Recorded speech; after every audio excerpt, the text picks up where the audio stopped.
Bonsoir à vous. Mansour est là devant vous. On commence dans une minute.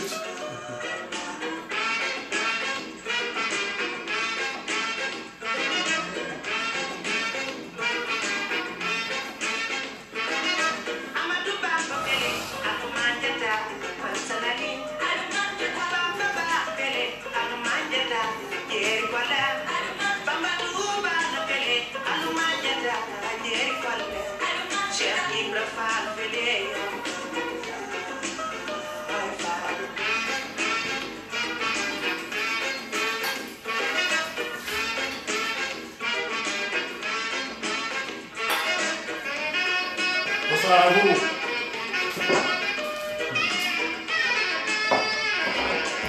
Mansour est là.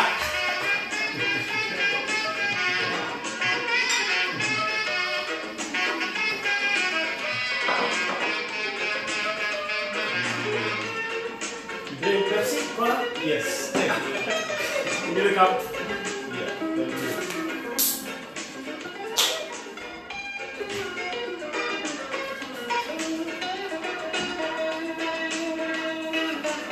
On commence dans un moment avec M. Mansour Diallo et nous allons parler de formation professionnelle.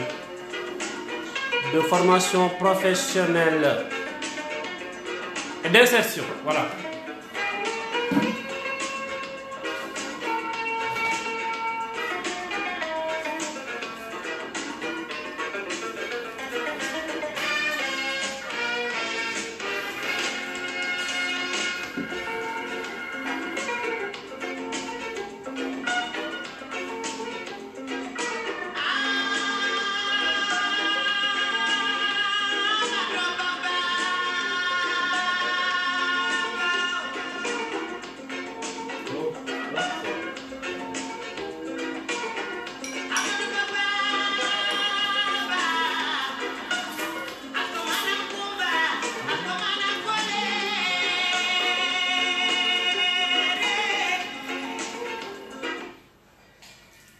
Bonsoir à vous.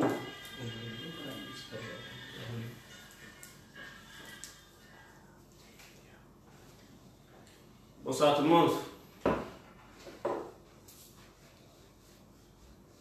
On va commencer par souhaiter une bonne fête du travail à tous ceux qui nous suivent. Mansour. Oui. Excellente fête du travail. Merci beaucoup. Et nous avons l'occasion de parler de formation professionnelle et d'insertion avec un spécialiste dans le domaine, M. Mansour Diallo, qu'on va découvrir tout à l'heure. Merci à tous ceux qui suivent Mansour Diallo. On va commencer par les remercier Mansour. Nous sommes déjà nombreux à vous suivre. Souvent depuis Saint-Louis. Suleiman Junior Diallo from USA. Awanya, merci Awanya d'être là. Awanya est là. Elle avait l'habitude de nous suivre, elle était fidèle. La Marie dit, nous sommes restés au moment sans la voir. On l'a appelé pour voir qu'est-ce qui se passait. Mais à l'occasion de la journée du travail, elle se dit là, je sais que ce soir je serai là. Merci à d'être là comme tous les autres qui nous suivent. C'est bon? Oui, c'est voilà, nous allons démarrer avec M. Mansour Diallo et aujourd'hui le menu est très spécial. Nous allons parler de formation professionnelle et d'insertion. Avant de parler de tout cela, je vais laisser mon invité, M. Mansour Diallo, qui est un frère, un ami, un collègue, se présenter d'abord. M. Diallo. Merci beaucoup, merci M. Sek. Diallo. Merci M. Sek. Et tout d'abord, permettez-moi de saluer l'ensemble des internautes qui sont en train de nous regarder et de féliciter aussi, comme vous l'avez fait tout à l'heure, tous les travailleurs à l'occasion de la fête du travail et surtout de souhaiter vraiment aux autres qui sont en train de chercher du travail d'en trouver le plus rapidement possible. Voilà, donc c'est un honneur pour moi, M. Seck, d'être là aujourd'hui avec vous. Et je devais venir depuis, mais malheureusement, par des contraintes professionnelles. Il devait être le premier invité. Les cours derrière l'argent. Et je me dis, aujourd'hui c'est le premier, mais tu ne bosses pas, il faut que tu viennes. Et je suis là. Merci. Et je suis là. Et je voulais aussi en profiter pour vraiment vous féliciter. Merci. Pour l'excellent travail que vous êtes en train de faire. Merci. À travers cette chaîne télé, vous avez pu vraiment rehausser l'image de l'utilisation des réseaux sociaux. Merci. Et aussi montrer que vraiment nous pouvons utiliser cet outil et en faire une utilisation saine. Donc félicitations pour ça. Merci. Et c'est un énorme plaisir pour moi de partager ce plateau avec vous. Merci, merci. Qui est Mansour Diallo? Que fait Mansour Diallo dans la vie professionnelle? Que fait Mansour dans la vie extra-professionnelle? Il est très actif dans les mouvements à Mbour. Toute la vie de Mbour est en ligne. Voilà, absolument. Bon, c'est vrai, vous savez, M. Seck, Oui. Mbour, c'est vraiment une ville qui m'a tout donné. Donc pour moi, il est important, quand on arrive à un certain niveau, de regarder par derrière, de se rappeler de cet environnement-là où tout a commencé et essayer de voir maintenant qu'est-ce qu'on peut faire pour un peu contribuer d'une manière ou d'une autre au développement de la ville. Donc c'est la raison pour laquelle nous avons, avec des amis, je ne suis pas seul, créé un mouvement citoyen à Mbour qui s'appelle Mbour Dembodière. D'ailleurs, je salue l'ensemble des membres, je sais qu'ils sont connectés en train de nous regarder. Et voilà, bon, donc c'est ça pour le mouvement. Je sais que tout à l'heure, on aura l'occasion de revenir en détail sur ce que nous avons fait, pourquoi on existe et jusque-là, quelles sont les activités qui ont été mises en place. Voilà, donc au-delà de cet engagement-là, de ce mouvement citoyen, je suis formateur. Donc je suis formateur en anglais. Très bon formateur. Je suis derrière vous. Donc je suis formateur en management, en marketing, en développement personnel, en leadership aussi. Voilà, je suis en même temps aussi fondateur et manager d'un cabinet de consultance qui est à Saly, qui fait de la tradition, de l'interprétation, la formation en anglais, en marketing et en management. Très bien. Donc en quelque Le cabinet ELS. voilà, ELS MTT. ELS. Et là, nous sommes en train de boire un café qui me rappelle le nom ELS. What else? What else? L'espresso.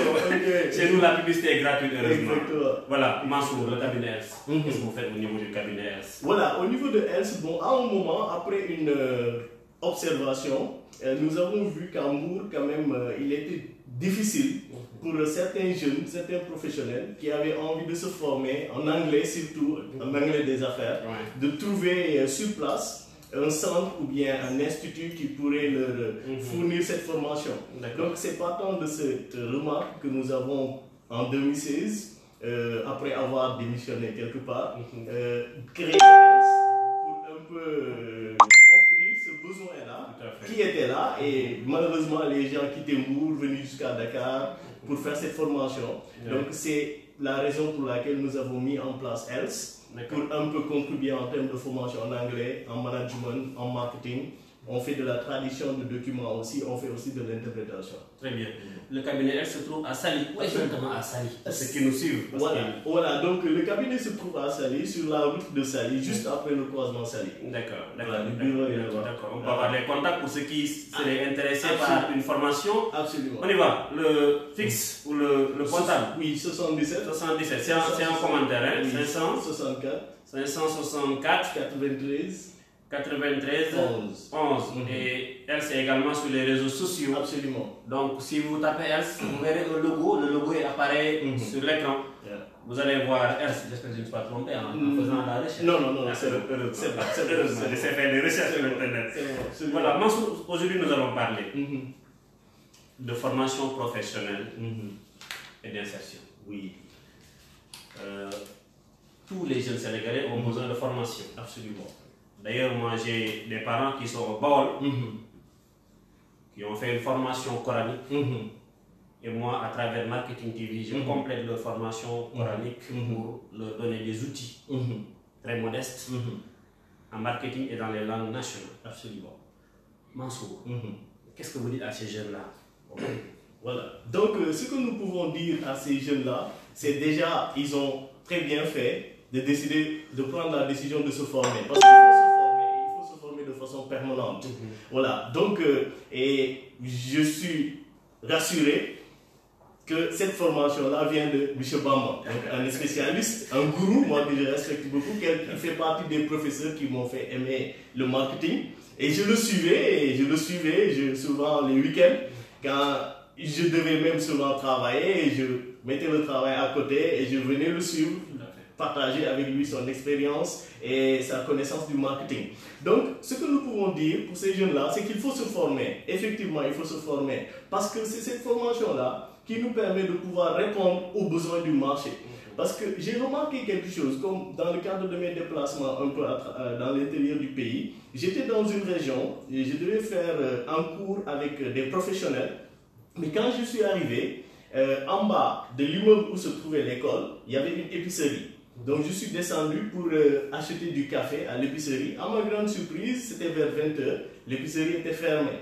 Donc je suis remonté et le lendemain matin, à 9 h, avant de commencer mon cours, je suis descendu et à ma grande surprise, l'épicerie a disparu. Ce n'est plus une épicerie, c'est transformé en un magasin de vente de pièces détachées. Alors j'ai dit, bon, j'étais surpris, j'ai dit, bon, je vais aller au croisement, j'avais vu une station là-bas, je vais aller acheter du café. Et j'arrive, la station n'est plus là-bas, c'est en chantier. Et bon, ça m'a interpellé. Donc avant de commencer le cours, j'ai posé la question. C'était au Baol en tout cas, c'était dans ma ville, dans la région de Louga. Donc j'ai posé la question pour dire, mais pourquoi? Parce que j'étais là il y a 2 semaines, il y avait une épicerie, je suis revenu entre-temps, il n'y a plus rien. Bon, ils ne pouvaient pas me donner une explication, mais après moi-même j'ai compris que c'est parce que souvent nos parents, surtout qui n'ont pas fait des études françaises, quand ils créent leurs entreprises, ça se fait par flair. C'est-à-dire qu'on vient, on observe, on regarde l'environnement et on dit, ah, ici, si j'ouvre une épicerie, ça va marcher. Sans tout préoccuper faire des études de marché, voir ce qui intéresse les consommateurs et tout. Donc on vient, on crée l'entreprise. Donc, et c'est la raison pour laquelle aussi nous avons beaucoup d'entreprises qui naissent aujourd'hui et qui meurent demain. Parce que c'est des entreprises qui existent, oui, mais qui ne peuvent pas répondre aux besoins des clients. Épicerie, c'est bien, mais est-ce qu'à l'instant T et à l'endroit où on était, la population, c'est épicerie qu'elle voulait avoir là-bas. Donc c'est ça le problème. Et donc, l'initiative que vous avez eu à prendre, de former ces gens-là, de les outiller en marketing, je pense que ça pourrait corriger, réparer et aussi leur faire comprendre que avant de créer une entreprise, c'est bien de créer, mais avant de créer, il y a des études préalables qui doivent être faites pour mieux connaître le marché et pour mieux connaître aussi le client. Tout à fait. Merci, M. Mansour. On n'a jamais vu quelqu'un qui allait en fait parce qu'il s'est trop formé. Donc, on va commencer par la définition des concepts. Oui. Formation, oui. Insertion, la signification de ces mots pour ceux qui nous suivent. Absolument. Donc, pour formation, on peut dire que c'est une action déjà. Pour moi, j'ai l'habitude de dire à mes étudiants que l'objectif de la formation n'est pas le savoir, mais c'est plutôt l'action. Donc la formation nous pousse vers l'action. Et c'est à travers cette action-là qu'on va donner à un groupe de personnes ou bien à des individus des connaissances nécessaires à l'exercice d'une activité. Donc c'est ça la formation. C'est une action de donner à quelqu'un ou à un groupe d'individus des connaissances nécessaires à l'exercice d'une activité. D'accord. Avoir des connaissances qui permettent à un groupe de pouvoir exercer une activité. Absolument. L'insertion. Voilà. Donc l'insertion aussi, par contre l'insertion, elle, est un processus qui permet à un groupe d'individus aussi d'entrer sur le marché du travail dans des conditions favorables à l'obtention du travail. D'accord. Voilà. D'accord. Est-ce que la formation garantit alors l'insertion? Oui, est-ce que la formation garantit l'insertion? C'est une bonne question parce que je me rappelle quand je travaillais dans une école, j'étais responsable de programme là-bas et quand les étudiants venaient à l'information, ils avaient souvent l'habitude de me demander, monsieur, est-ce qu'à la fin de notre formation, l'école va trouver un travail pour nous? Et là, j'étais catégorique. Moi, je répondais par non. Un non qui souvent vexait même l'étudiant. Mais je voulais juste lui dire que l'école donne les outils. L'école te forme. L'école te forme en te donnant les outils. Un savoir-faire. Un métier. Maintenant, c'est à toi, plus tard, quand tu auras ton diplôme, d'aller te confronter au marché du travail et de te vendre. Le marketing de soi. De se vendre. De se vendre, il faut absolument. Parce que moi, je ne voulais pas promettre à cet étudiant-là que oui, après 3 ans, tu auras ton diplôme. L'école va trouver du travail pour toi. Il va venir meubler le temps. Pendant 3 ans, il dort, il suit pas ses cours normalement et tout. Il n'a aucun bagage technique. Il vient et te dit oui, monsieur, voici le diplôme, maintenant trouvez-moi du travail. Donc c'était pour éviter des situations de ce genre que j'étais catégorique. Et pourtant, dans cette école-là, on avait même un département insertion qui était chargé de trouver du travail pour les étudiants. Mais je ne voulais pas qu'il ait cette idée-là que c'est l'école qui va chercher du travail. Je voulais qu'ils comprennent que c'est eux qui vont recevoir les outils nécessaires et après maintenant, ils vont se confronter aux réalités du marché pour pouvoir se faire une place. Est-ce qu'on peut se former et à la fin de la formation travailler pour soi? C'est possible, n'est-ce pas? L'entrepreneuriat. Oui. Là, on est dans l'entrepreneuriat. Effectivement, vous savez, actuellement, le marché de l'emploi est très saturé. Moi, je dis aux étudiants, vous êtes des milliers et des milliers. Il y a tellement d'écoles au Sénégal à avoir le papier après 3 ans, après 5 ans. Maintenant, ce qui fait la différence pour moi et ce qui vous permet facilement de trouver du travail, pour moi, c'est 3 choses. C'est quoi? Notez 3 choses. C'est 3 choses. C'est l'anglais. C'est pas parce que j'enseigne l'anglais que je le dis. C'est pas parce que j'ai F que je le dis. Mais c'est une réalité. C'est vrai, c'est vrai. L'anglais est un must. Aujourd'hui, l'anglais est un must. Si tu ne comprends pas anglais, ce sera très difficile pour toi d'être compétitif. C'est vrai, c'est vrai. Avant, je vous donne un exemple simple. Avant, dans les offres d'emploi, prenez les journaux. Avant, on écrivait en français et on mettait en bas NB. Les candidats doivent avoir un bon niveau en anglais est requis.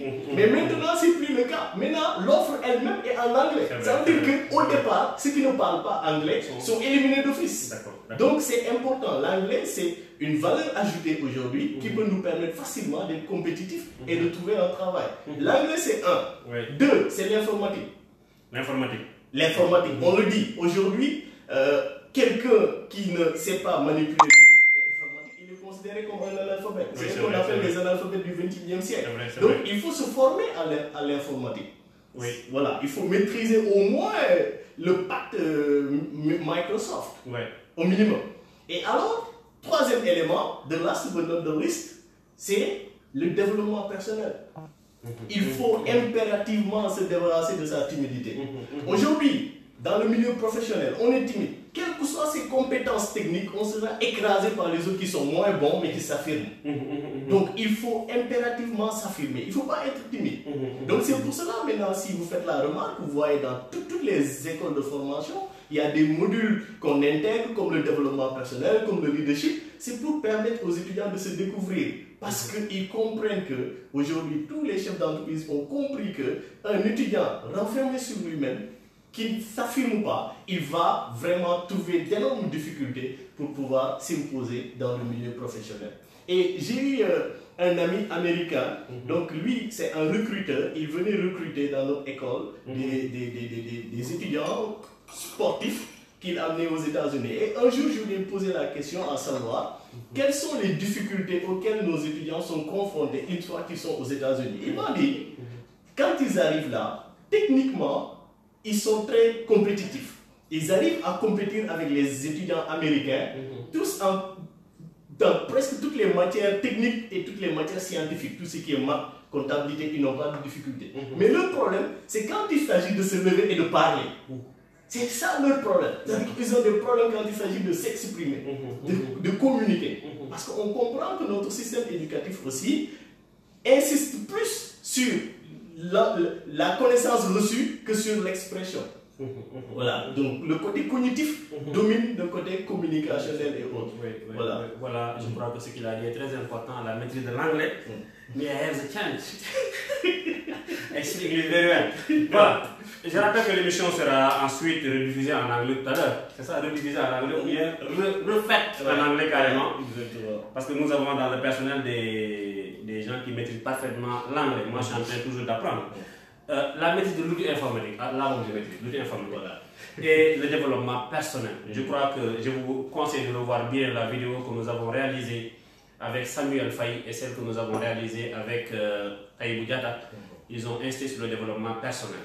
Et Michel Mansour est en train de vous parler de choses tellement très importantes. Donc, il faut maîtriser l'outil informatique, maîtriser l'anglais et le développement personnel.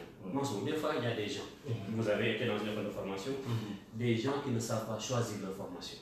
Ils sont devant vous et vous disent, Michel Mansour, quelle formation choisir? Qu'est-ce que vous donnez? Quel conseil donnez-vous? Voilà, c'est une bonne question, M. Seck. Vous savez, même avant même de faire la formation, moi je trouve que souvent, quand l'élève est en terminale, déjà on lui demande qu'est-ce qu'il veut faire, il ne sait pas. Et j'ai fait une remarque. Moi je dis que les élèves qui sont à l'école primaire, CI jusqu'au CM2, tu vois un petit, mon fils il aura bientôt 4 ans, tu lui demandes qu'est-ce qu'il veut devenir, il te dit je veux devenir comme papa. Il sait ce qu'il veut devenir déjà. Mais ce petit-là, il a 4 ans, après il avance, il a son bac. Le jour qu'il obtient son bac, il est orienté à l'université, on le croise, on lui demande qu'est-ce que vous voulez devenir, il ne sait pas, il vous dit je ne sais pas. Mais qu'est-ce qui a créé un dysfonctionnement entre temps? Moi, ça m'interpelle et je voulais savoir la raison. Donc, dans mes recherches, moi, je me suis rendu compte. Personnellement, j'avais toujours rêvé des chimistes. Voilà, par exemple. Et maintenant, on se dit, je me retrouve en marketing. Heureusement, parce que vous êtes parmi les meilleurs. Excellent. Vous n'avez pas fait un mauvais choix. Donc, c'est quoi? Ça dit que moi, à un moment, je dis quelle est l'importance même des relevés qu'on nous demandait, le livret de bac. Quelle est son importance? Vu que quelqu'un qui vient, qui fait le bac, et par extraordinaire, il a un 16 en anglais. C'est la première fois de sa vie. Peut-être qu'il s'est réveillé en très bonne forme et tout. Il est parti, il était inspiré. Il a 16 en anglais. Et sur la base de ce 16-là qu'il a eu en anglais, au jour de l'examen, on l'oriente au département d'anglais. Alors qu'il ne sait pas, lui-même, il ne sait pas comment il s'est débrouillé pour avoir 16. Oui. Il va là-bas, ce n'était pas sa vocation. Moi, pour vous conforter, au bac, j'ai 14 ans en philosophie. Mais vous n'avez jamais eu la moyenne en terminale. Par exemple, ok. Donc c'est tout ça. Donc, et souvent aussi, il y a une pression sociale parce que nous avons ce que nous voulons devenir, mais il y a aussi ce que les parents veulent que nous soyons. Et là aussi, ça pose un problème. Maintenant, je dis qu'il faut, parce que nous avons deux types de futurs. Il y a ce qu'on appelle le futur possible et le futur souhaité. Donc si on arrive à trouver une cohérence, une fusion entre ces deux futurs-là, si le possible correspond au souhaité, là oui, facilement on peut atteindre ce qu'on veut. Maintenant, qu'est-ce que je veux dire par créer une fusion entre le possible et le souhaité? C'est quand j'ai une vocation, j'ai une ambition, on m'a orienté dans un département qui me permet d'appliquer cette vocation-là et mes parents aussi m'accompagnent dans ce sens. Oui, là j'ai fait un bon choix. Mais le problème aussi, il est autre. C'est-à-dire que les étudiants, ils cherchent du travail, malheureusement, pour avoir de l'argent. Mais pas pour suivre leur passion.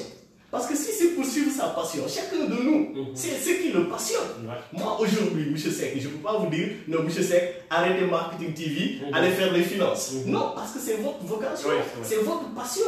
Ok? Donc, chacun, avant de choisir une filière que ce soit, doit se demander quelle est ma passion. Maintenant, une fois qu'on découvre sa passion, on va aller se former. Il ne faut pas se former pour avoir de l'argent, il faut se former pour exercer sa passion. Maintenant, tant mieux si cette passion-là nous permet aussi d'avoir de l'argent. Moi, je peux être dans une classe de 8h à 0h à parler sans me fatiguer. Parce que c'est comme un show pour moi, c'est ma passion. C'est comme Sadio Mané, on est désolé pour lui, il a perdu, mais on lui souhaite en tout cas bonne chance pour le match retour. Voilà, c'est comme un Lionel Messi qui est sur le terrain. Donc c'est important, avant de choisir une filière, de découvrir d'abord sa passion. C'est important. Et toujours dans l'entrepreneuriat, on l'a brossé tout à l'heure. Oui, il faut entreprendre, mais aussi tout le monde ne peut pas être entrepreneur. Parce que nous avons déjà 3 types de preneurs. Il y a ce qu'on appelle l'entrepreneur, c'est celui qui crée une entreprise et qui travaille pour la réussite, le succès de cette entreprise. Il y a un entrepreneur. Un entrepreneur, c'est quelqu'un qui a créé sa propre entreprise, mais qui est aussi à cheval dans d'autres entreprises, qui travaille pour d'autres entreprises. Mais il y a aussi un troisième élément qui s'appelle intrapreneur. Et nous avons besoin de ces intrapreneurs-là. Parce que intrapreneur, lui, il ne va pas créer une entreprise, mais à lui seul, il peut contribuer à hauteur de plus de 50% du chiffre d'affaires de l'entreprise. C'est comme Cristiano Ronaldo dans son équipe de foot. Donc, c'est des gens qui sont très bons, qui sont excellents, mais qui ne peuvent pas prendre l'initiative de créer de créer, quelque chose. de créer, Mais si vous créez et que vous leur confiez ce que vous avez créé, ils vont en faire un miracle. Très bien. Voilà, donc on a besoin des entrepreneurs. Et même le terme entrepreneur, parce que moi je me suis permis de créer un néologisme. Allez-y. Partant d'une remarque. Ce néologisme-là, je l'ai appelé ouvre-prendre. Ouvre-prendre. Ouvre-prendre. Pourquoi ouvre-prendre? Je crois qu'on va le mettre dans le dictionnaire de 2020. Bon, on espère. On espère. Par Mansour Diallo. Voilà. Donc, pourquoi ouvre-prendre? Ce concept, on l'a créé parce que... Vous l'avez créé. Bah, voilà. Ok. Donc, c'est parti aussi d'une remarque. Parce que j'ai été dans une école de formation et j'ai travaillé dans une école de formation. Et aujourd'hui aussi, je travaille dans des écoles de formation. Et je vois dans presque toutes les écoles de formation du Sénégal, en deuxième année, en troisième année, on leur demande de créer des entreprises. Il y a business plan que l'on fait presque dans toutes ces écoles-là. Maintenant, moi, un jour, je suis allé dans une médiathèque et par curiosité, j'ai vu qu'il y avait des tonnes et des tonnes de business plans. Et j'ai demandé au bibliothécaire, est-ce que ces business plans-là ont été concrétisés? Il a souri et il m'a dit, en tout cas pas ce que je pense pas. Et j'ai dit donc, et après je me suis approché des autorités et je leur ai demandé, effectivement ils m'ont confirmé que parmi ces business plans-là qui ont été réalisés, il n'y a même pas 5% qui sont concrétisés. Donc ça veut dire quoi? Ça veut dire que ces étudiants qui ont conçu ces business plans, ils les ont conçus juste pour avoir une note qui leur permet d'aller en classe supérieure ou bien de valider un diplôme. Donc c'est ça, moi je dis, alors il y a un problème avec le entreprendre. C'est-à-dire que peut-être que c'est parce qu'il y a une étape qu'on a sautée que ces étudiants-là, quand ils ouvrent, ils ne prennent pas. Donc qu'est-ce qu'il faut pour qu'ils puissent ouvrir et prendre? Donc c'est là que nous avons créé le terme ouvre-prendre en opposition à entreprendre. Donc qu'est-ce que nous mettons dans ouvre-prendre? Pour nous, il y a un préalable. Donc ouvre-prendre c'est quoi? Ouvre-prendre, il faut découvrir sa passion. Savoir qu'est-ce qui nous passionne. Quelle est ma passion? Qu'est-ce que je peux faire de 8h à minuit sans pour autant me fatiguer? C'est ça ma passion. Donc il faut découvrir sa passion. 2, il faut savoir ce sur quoi on excelle. Aujourd'hui, je suis Bamba Seck, j'ai créé Marketing TV, je serai le meilleur dans ce que je fais. Savoir ce sur quoi on excelle. Ok? 2, 3, the last but not the least, money. How much money do you have? Et là, c'est l'argent, de savoir combien on a dans sa poche. Pour pouvoir démarrer. Absolument, parce que aussi il faut avoir les moyens de ses ambitions. Et dans les business plans-là, des fois, je vois des gens qui n'ont pas les moyens pour pouvoir financer ce qu'ils créent. Absolument, j'ai été interpellé dans une classe. Des étudiants m'ont dit, mais monsieur, le problème majeur que nous avons après avoir conçu nos business plans, c'est l'argent, le financement. Je leur ai dit, mais vous pouvez créer votre propre financement. Ils m'ont dit comment? J'ai dit à peu près, vous êtes combien? Ils m'ont dit, ils sont 3000. Faisons un calcul simple. 3000 étudiants, multiplié par 1000 francs par mois. 3 millions. Donc, le mois, c'est 3 millions.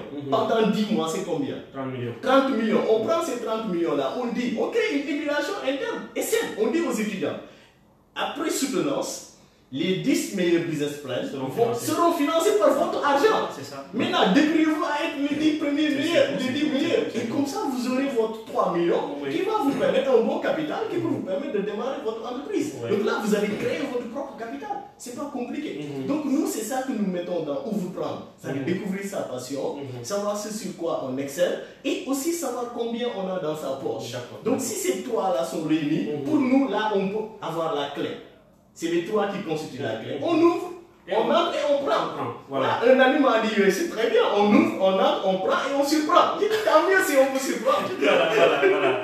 Oui, merci Mansour pour ce terme ouvre-prendre. Il faut découvrir sa passion, savoir sur quoi on excelle et avoir un peu d'argent. Mais je crois même avec 1000 francs, avec 2000 francs, on peut démarrer une chose actuellement dans le monde. La fois passée, nos invités nous avaient donné les exemples de beaucoup de Sénégalais qui avaient réussi avec 0 francs au démarrage.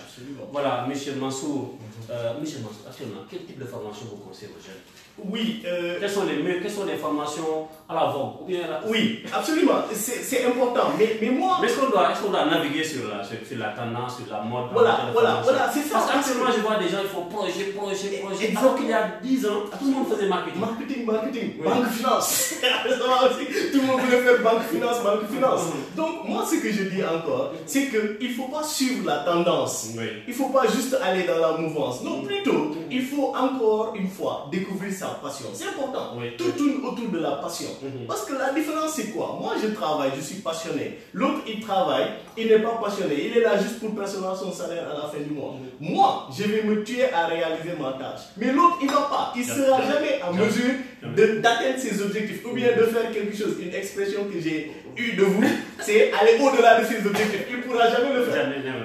Pourquoi? Parce que lui, au lieu de se focaliser sur la tâche à réaliser, il va passer plus de temps à regarder sa montre. Il est pressé de rentrer chez lui. Peut-être que je ne l'ai pas dit dans la présentation. Je parle en connaissance de cause parce que j'ai eu à travailler dans une entreprise américaine à l'international où j'étais bien payé. Mais je n'aimais pas ce que je faisais. Je suis rentré, je suis mieux payé et plus content, plus heureux.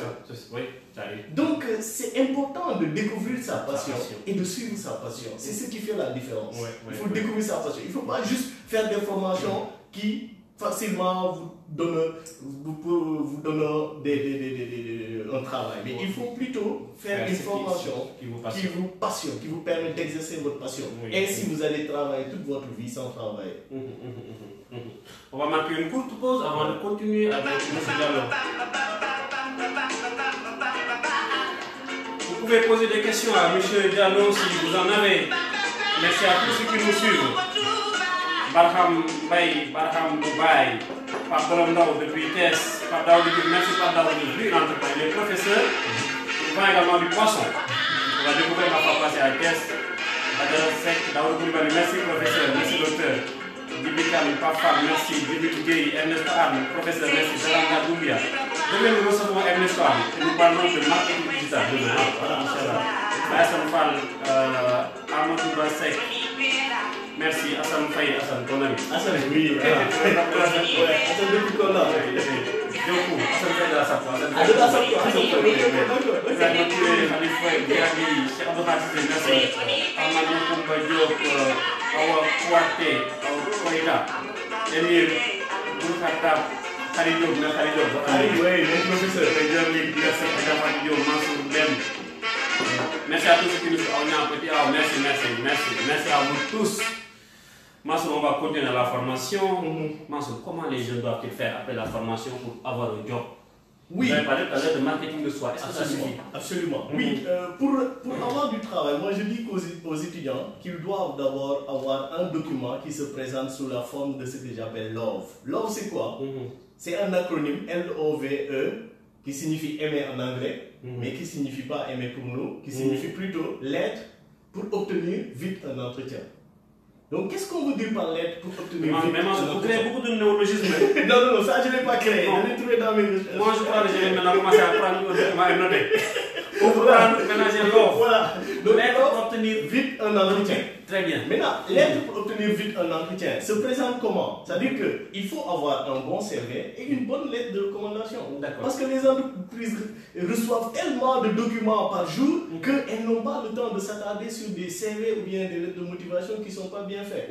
Donc, il faut que le CV et la lettre de motivation soient bien faits. Parce qu'avant que l'entreprise ne vous voie, le premier contact, c'est d'abord votre CV et votre lettre de motivation. Donc, s'ils sont bien faits, ça peut constituer un passeport, un visa, qui plus tard pourra intéresser l'entreprise et l'entreprise cherchera à avoir des informations supplémentaires sur vous. Donc, c'est ça. Et impérativement, le papier, après 3 ans, tout le monde l'aura. Il s'appelle DG, bachelor, vous pouvez l'appeler comme vous voulez. Mais ce que tout le monde n'aura pas, c'est la maîtrise de l'anglais, la maîtrise de l'informatique et un bon développement personnel. C'est ça qui va faire la différence. Et c'est ce que les entreprises recherchent. J'avais lancé un défi, je me rappelle à un de mes anciens étudiants. Je lui dis, toi, tu finis ta formation, tu restes 3 mois sans trouver un travail, tu viens me voir, je divise mon salaire par 2 et je te donne la moitié. Parce qu'il était bon. Parce que je savais qu'il allait trouver du travail. Il n'a pas galéré. Des fois, on les voit, même dans la classe, on parvient à les détecter. Voilà, donc c'est important. C'est pas que, voilà, mais tout simplement parce qu'on sait ce que veulent les entreprises. Les entreprises veulent des profils qui sont bons. Qui sont bons. Moi, je dis souvent pour taquiner les étudiants que l'entreprise peut vous recruter parce que vous avez de beaux yeux, un beau sourire. Si ces beaux yeux-là, ce beau sourire-là peut ajouter de la valeur à l'entreprise va vous prendre. J'étais à Saint-Louis et je me promenais avec un ami on passe devant un restaurant, je lui dis voilà, c'est là que j'ai mangé à midi. Il m'a dit oui, c'est un nouveau restaurant, mais bon, les gens disent que leur service là, c'est pas tellement ça. Bon, j'ai souri, je lui dis, je sais pas si le service est ça ou pas, mais les filles qui travaillent ici, elles sont ça. Le casting a été bien fait. Elles ont été recrutées parce qu'elles ont un sourire qui peut permettre aux clients de venir. Au lieu d'acheter un hamburger et de partir, il va encore acheter un coca, encore un autre hamburger. Donc c'est important. C'est important, c'est important. Le personnel de contact dans les services. Voilà. Merci à professeur Mbaye Fall Diallo qui nous suit depuis la France. Depuis Lille, c'est ça? Ouais, voilà. Monsieur Mohamed Badian pose une question. Pourquoi toujours parler d'insertion? Pourquoi pas encourager l'entrepreneuriat? Mais il l'a dit. Il est venu en retard. Moi, merci Souleymane Sissé Aidelam. Merci monsieur Diallo pour ses précisions. Monsieur Diallo, les jeunes Sénégalais, il y a des jeunes qui se forment de façon informelle, si le terme est correct. Oui, parce qu'apparemment vous êtes maintenant recruté pour les dictionnaires. Monsieur Diallo, ces jeunes-là, les menuisiers, les mécaniciens, les carreleurs, les peintres, ils se forment également. Oui, absolument. Un mot pour eux. Oui, un mot pour eux. Oui. Ce qu'on doit faire, moi là, je vais surtout inviter les étudiants, c'est-à-dire leurs jeunes frères, leurs jeunes sœurs, qui ont eu la possibilité d'aller à l'école, de se frotter au marketing, à la comptabilité, au management. C'est à eux maintenant d'aller voir ces gens-là et d'essayer de les former. Et ça peut être à travers, par exemple, des mouvements citoyens, des associations. Parce que aujourd'hui, nous avons tous remarqué qu'il y a un problème réel quand il s'agit de respecter les délais avec nos ouvriers. Peut-être une formation en marketing, en time management, pourrait améliorer cette défaillance-là. Voilà, donc c'est eux qui sont formés. Nous le faisons au niveau de Mbour-Demba-Dièye, on a dit tout à l'heure. Au niveau de Mbour-Demba-Dièye, on retourne toujours voir quelle formation la population de Mbour a besoin. Et on essaie de former en conséquence. On l'a fait avec le mouvement Navetan. Les formations sont payantes ou gratuites? Non, gratuitement. On le fait gratuitement. Très bien. Voilà, très bien, parce que, vous savez, on a l'habitude de dire qu'il est facile d'arriver au sommet. Ce qui est difficile, c'est de rester au sommet. Mais nous disons qu'il ne faut pas rester au sommet. Quand on arrive au sommet, on descend. On prend les autres qui sont en bas et on monte avec eux. C'est important. Voilà. S'il y a quelqu'un qui reste en bas, on n'a pas le droit de rester en haut. Donc c'est ça. C'est d'ailleurs ce qui nous motive à toujours vouloir revenir en arrière, voir un peu ce qui se passe dans notre communauté. Et s'il y a des choses à faire, à contribuer, on le fait et de façon gratuite. Partout dans le département. C'est même ce que vous êtes en train de faire ici sur le plateau de Marketing TV, en aidant les jeunes qui nous suivent à savoir comment faire pour trouver un emploi. On va parler de Mbour-Demba-Dièye. Voilà. Voilà, donc avec Mbour-Demba-Dièye, déjà, comment ça pour être membre d'ailleurs? Oui. Moi, je suis régulièrement. Vous pouvez être membre. Vous pouvez être membre. Vous pouvez avoir votre carte de membre. Qu'est-ce que tu fais entre Mbour? Donc vous êtes citoyen de Mbour. Vous pouvez bien avoir votre carte de membre. Donc il faut être Mbourois. C'est la seule condition. Être Mbourois, être voilà. Mbour. Bon, être Mbourois par adoption, par alliance, par naissance. D'accord. Donc il faut être Mbourois. C'est un mouvement qui est ouvert à tout Mbourois. Donc je profite aussi de l'occasion pour féliciter vraiment les jeunes de Mbour. Ils sont en train de faire un excellent travail au niveau de la commune. Opposé un mouvement citoyen au maire de Mbour et je félicite les frères, ils sont sortis victorieux, donc je vous félicite en conséquence. Et pour dire que donc, nous avons quand même une jeunesse dynamique à Mbour, active.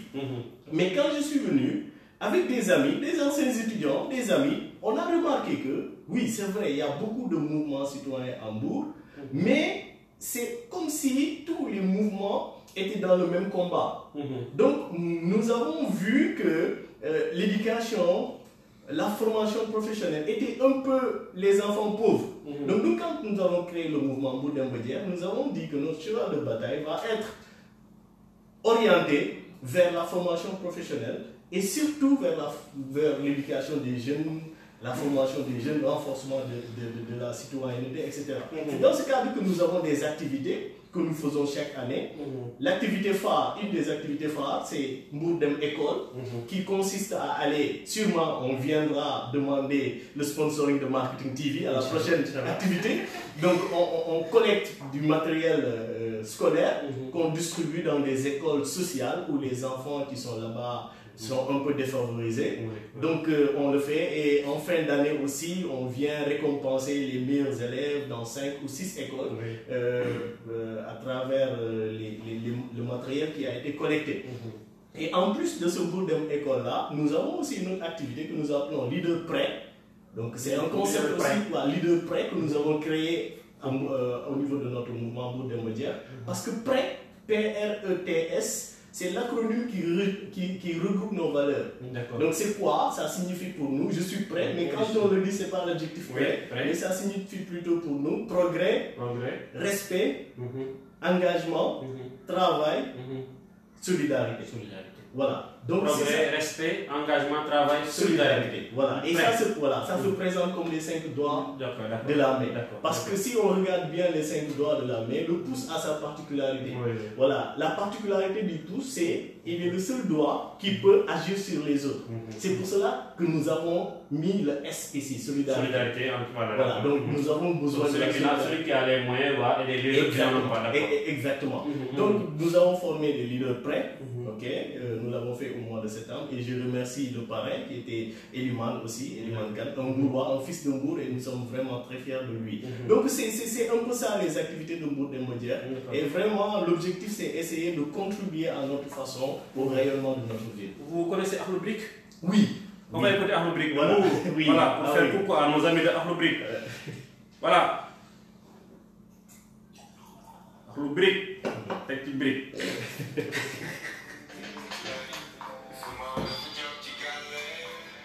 Je ne suis pas mélomane, mais je suis animateur. J'essaie de choisir les bonnes choses au bon moment.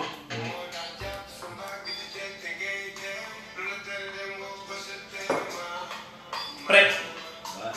Ouais.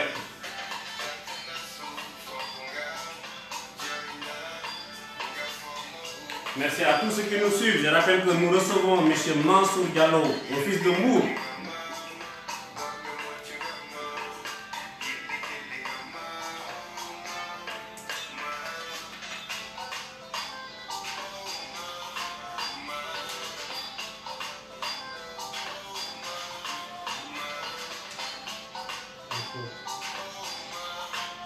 Merci à nos amis de Akhlou Brick de Mbour. Monsieur Mansour, quelles sont les réalisations de Mbourdem Média? Oui, pour les réalisations de Mbourdem Média, comme j'ai dit tout à l'heure, on contribue à la formation des agents municipaux et de façon gratuite. Dans quel domaine? Dans le domaine de la communication, du marketing, du leadership. D'accord. Voilà. De l'informatique aussi, il faut mettre de l'informatique parce que vous avez dit que c'est important. Oui, absolument, c'est important. On va ajouter l'informatique. On va ajouter l'informatique. Oui, effectivement. Oui, on a aussi fait pendant les vacances, les grandes vacances, une formation pour le mouvement Navetan que nous avons appelé LAMNAV, Leadership appliqué au mouvement Navetan, parce qu'on voulait un peu sensibiliser les gens sur les violences qui sont remarquées dans les stades et tout. Donc on a fait ce LAMNAV là. On a aussi distribué des kits scolaires, on le fait chaque année de façon régulière. Et on s'apprête aussi le 18 mai, normalement, à accompagner une maman qui est à Mbour, qui a aussi une association, Feida Mariam Nias. Elle doit normalement collecter des fonds et des dons qu'elle va aller distribuer au niveau de la prison de Mbour. Et là, nous allons l'accompagner. Ce sera en plein Ramadan? Oui, en plein Ramadan. Oui, ce sera des Nobou bien? Oui, des Nobou, voilà, absolument. On va distribuer des kits Nobou aux prisonniers du camp de garde de Mbour. D'accord. Voilà, désormais, moi, je suis membre de Mbourdem Média. Voilà. Et mon prochain passage à Mbour, je serai accompagné peut-être de Chamba Mbaké, notre ami. Inch'Allah. Et on va acheter nos cartes. Actuellement, il est à Mbour, lui. Il est à Mbour, ah mais il faut qu'on se voit. Vous êtes allé à Touba, le Maraboudi, il est à Somone. Attention. Voilà, Mansour, un dernier mot avant de passer la parole à l'English woman. Ok. Bon, donc, encore une fois, vraiment merci, Monsieur Seck. C'était un grand plaisir de partager ces quelques minutes, malheureusement. Ça fait même pas 1 heure, c'est court, ça passe très vite, c'était passionnant. Ça fait 44, presque 40. Voilà. Donc, je remercie Alors, aussi. on fait 30 minutes. Voilà, je remercie tous les internautes aussi, tous ceux qui sont intéressés à l'activité. Et aussi ceux qui voulaient être là et qui n'ont pas pu aussi, on les remercie. Voilà, donc c'était vraiment un grand plaisir pour moi d'être là aujourd'hui à Marketing TV et d'échanger un peu avec ce beau public-là, cette audience que M. Seck a. Voilà, et bon, inciter encore les jeunes à être bons, c'est important. Quand il faut se former, il faut être bon. Steve Jobs, il disait à ses employés, we don't want to be the best, we want to be different. Parce que quand on est différent, ça veut dire qu'on est bon. Il y a des étudiants qui se plaignent souvent parce qu'ils sont taxés de wane, c'est des frimeurs. Des étudiants d'une école de la place. Il y a un monsieur, nous, on nous dit qu'on est wane. J'ai dit, il faut aborder avec fierté cette étiquette-là. Parce que moi, je ne connais pas quelqu'un qu'on taxe de wane et qui n'est pas bon. Tous ceux qui sont taxés de wane, c'est parce qu'ils sont bons. Donc soyez wane. Ça fait votre différence. Soyez wane. Ça fait votre différence. Voilà. Donc merci beaucoup. En tout cas. Voilà, merci. Je ne sais pas si on est wane ou pas, mais on essaiera désormais d'être wane. Voilà, Monsieur Mansour Diallo, c'était un honneur de vous recevoir sur ce plateau, chers frères. Et on va marquer une courte pause. Merci encore Mansour et on va continuer dans un moment. Mais cette fois-ci dans l'autre langue de Mansour.